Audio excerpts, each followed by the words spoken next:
keep it 100. Me and his brother wasn't cool. Me and his brother wasn't the best of friends. You gotta understand, like I'm gonna have friends that my mama ain't gonna like. I'm gonna have friends that my brother's not gonna like. Demonstrate for hustle. This is what I'm telling you. Don't come over here trying to then guess what? Go do something and come back.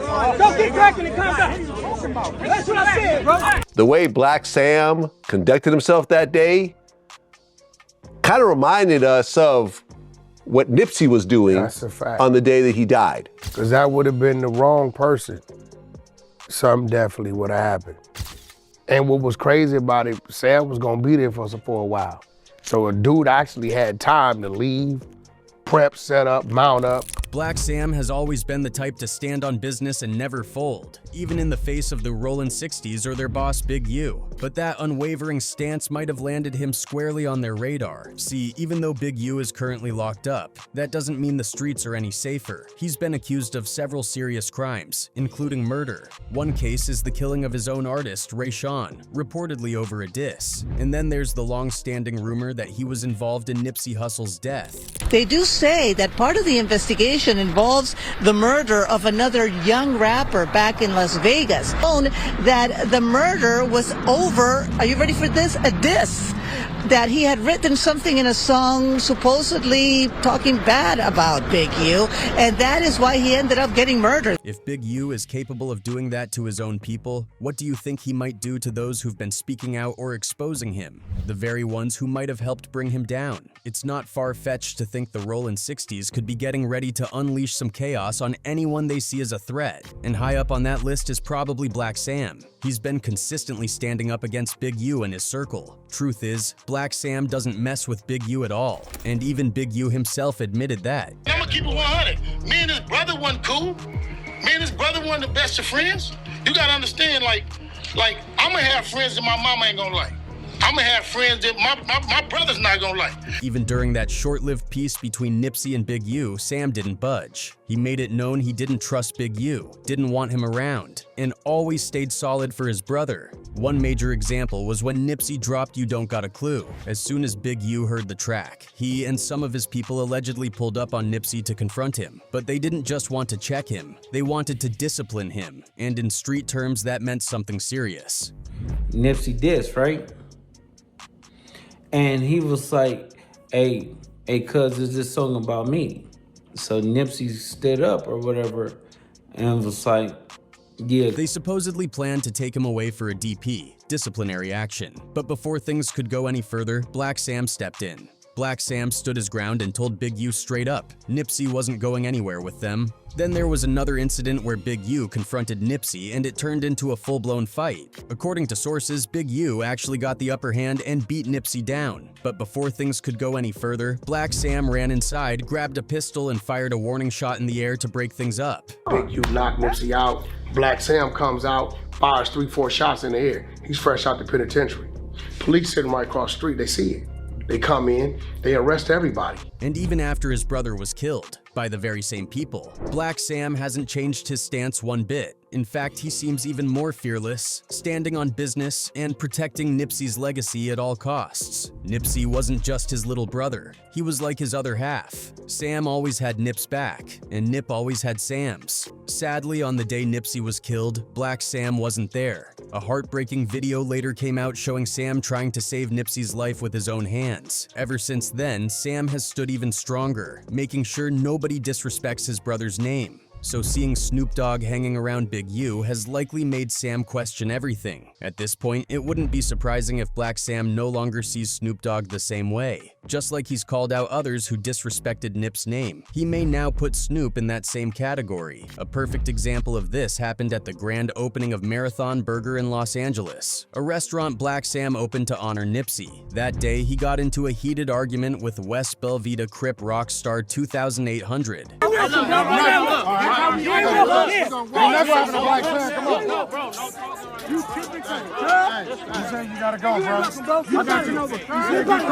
Come on. It's not exactly clear what started it, but from the video, it seemed like Blacc Sam made it clear anybody who didn't take action against the people who disrespected Nipsey Hussle wasn't welcome around them anymore. He wasn't entertaining any fake love.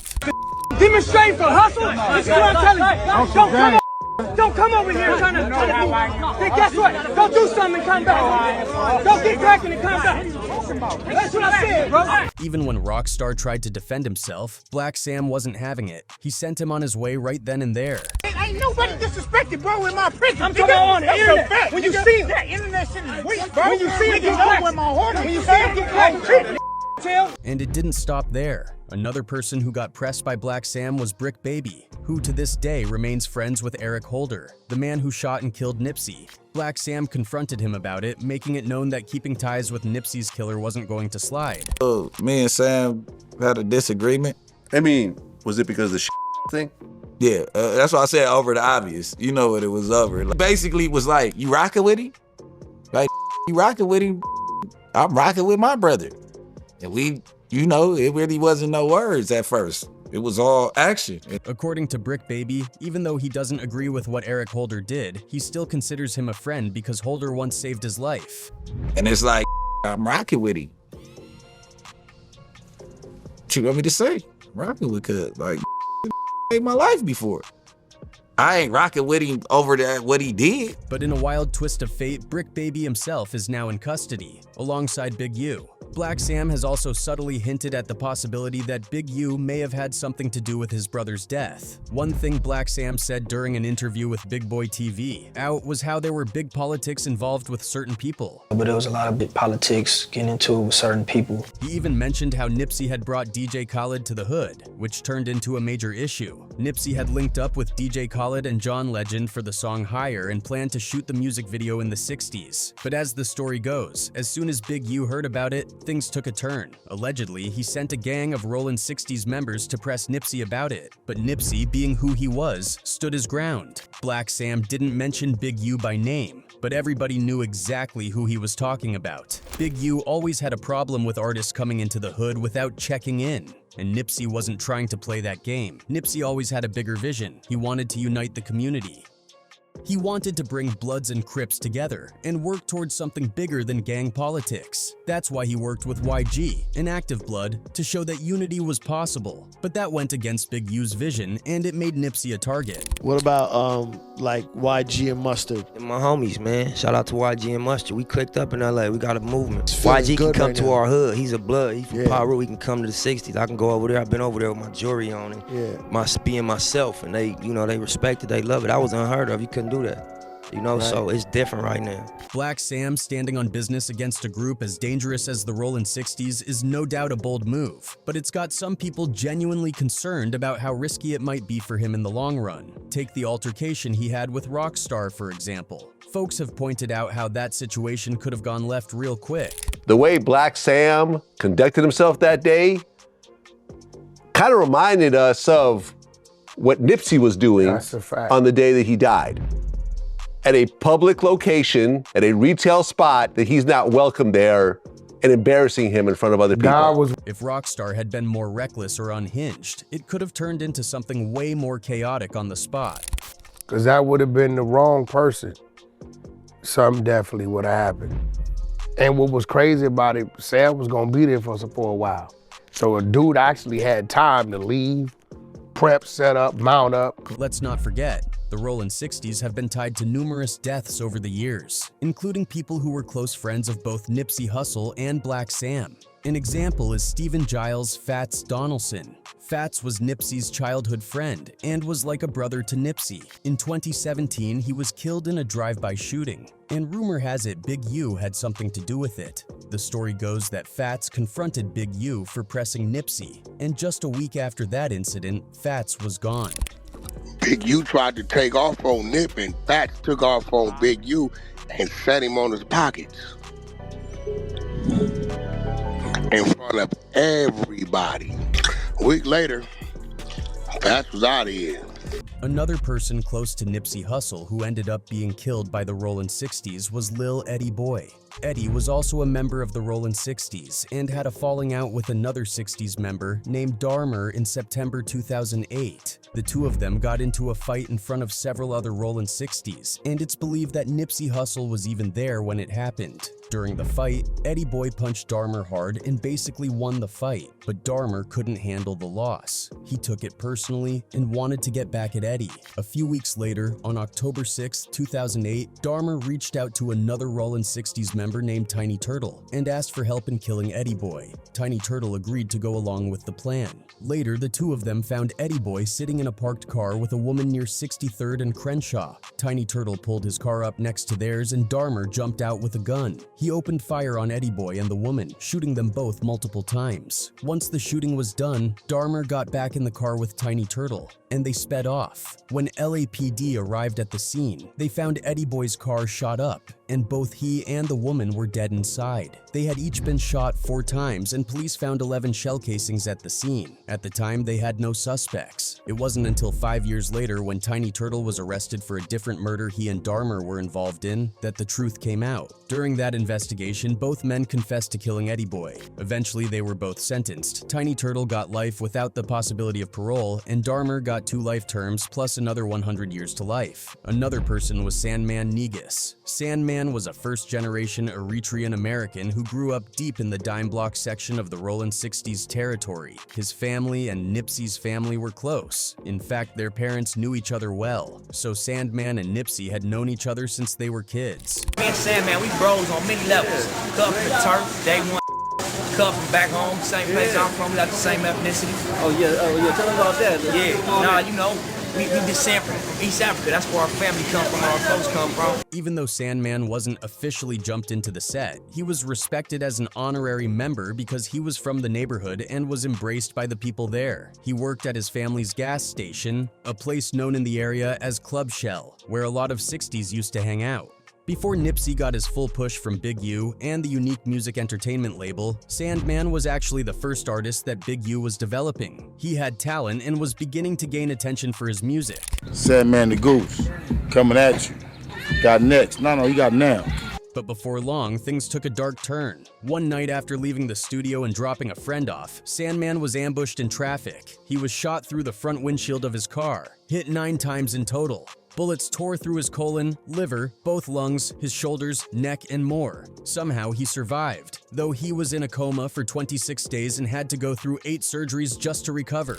I'm all about my money, that bread, that guap, I'm rapping what I have long. Despite the trauma, Sandman bounced back and poured all his focus into music. He and Nipsey would talk strategy, figuring out how to grow his name and push his mixtapes. He started building a real buzz in South LA's underground scene. But sadly, that momentum was cut short. On September 27, 2012, just 4 years after the first shooting, Sandman was killed at the age of 26 on the 4300 block of Crenshaw Boulevard, not far from Big U's studio. While details about his death remain cloudy, many in the streets have speculated that his murder was connected to people from the same Rollin 60s set. So yeah, Blacc Sam is playing a very dangerous game. Now, to fully understand the kind of atrocities Big U and his crew have been involved in and why they're currently behind bars, let's break it all down. One of the accusations against Big U is that he has been involved in multiple murders. And sometimes these murders are over the most trivial reasons. One name that appears in the indictment is Rayshawn Williams, his own artist. Back in 2021, Big U started a record label called Unique Music and signed up-and-coming rappers from the West Coast. One of them was Rayshawn Williams, but somewhere along the line, things got messy. Mr. Henley engaged in a murder of a musician signed to his label in 2021 and dumped the victim's body. It's not exactly clear what sparked the tension between them, but what we do know is that Rayshawn ended up dropping a diss track aimed at Big U, and that may have cost him his life. They do say that part of the investigation involves the murder of another young rapper back in Las Vegas. That the murder was over, are you ready for this? A diss. That he had written something in a song supposedly talking bad about Big U, and that is why he ended up getting murdered. In the song, Rayshawn called Big U a bro that made some money, basically downplaying his power, and then took it a step further by saying, "This song can get me killed for thinking ish funny." Even crazier, he rapped about getting shot in the face with a .38 revolver that would leave no trace.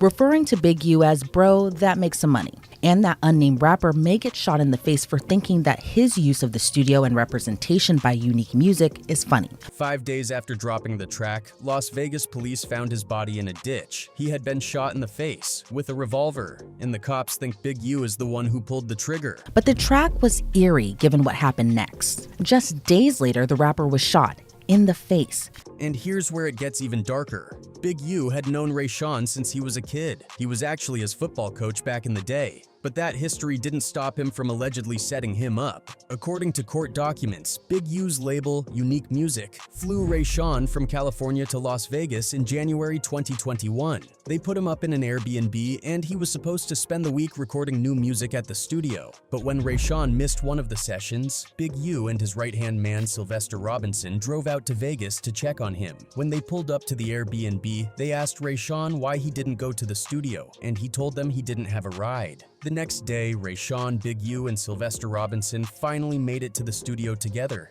No one knows exactly what went down inside, but what we do know is that a few hours later, Rayshawn was dead. Surveillance footage caught him going back to the Airbnb at around 1 a.m. He was seen getting out of the car, grabbing his suitcase, and then hopping back in. He was supposed to stay in Vegas for another day, but Big U allegedly had other plans. According to investigators, Big U drove him out to the desert, shot him in the face, and then went right back to the studio like nothing happened. About 45 minutes later, surveillance video at the Airbnb showed RW exiting the passenger side of the car and entering the Airbnb. A few minutes later, he left the Airbnb with a suitcase, got back into the car, and left.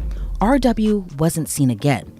He wasn't even supposed to leave Vegas until the next day, but he never returned to the Airbnb. Instead, his body was found on the side of the road near Interstate 15. A witness later told cops that Big U showed back up at the studio at around 3 a.m. looking drenched in either sweat or water. When they asked him what happened, he told them he had just come back from the gym. But just a few hours later, cops found Rayshawn's body dumped in a ditch, and Big U didn't stop there. According to the indictment, he tried to cover his tracks. He allegedly took recording equipment out of the studio after the murder and told someone to get rid of the surveillance footage from that night. Investigators also believe there was some kind of fight at the studio before Rayshawn got killed, which is why Big U wanted the video gone. After Rayshawn's death, Big U knew the heat was coming, so he allegedly had one of his homies drive his car and stay at his house. That way, if the cops pulled over the car or showed up at the crib, it would buy him some time to escape before they actually caught him. Nobody really knows the exact reason Big U allegedly killed Rayshawn,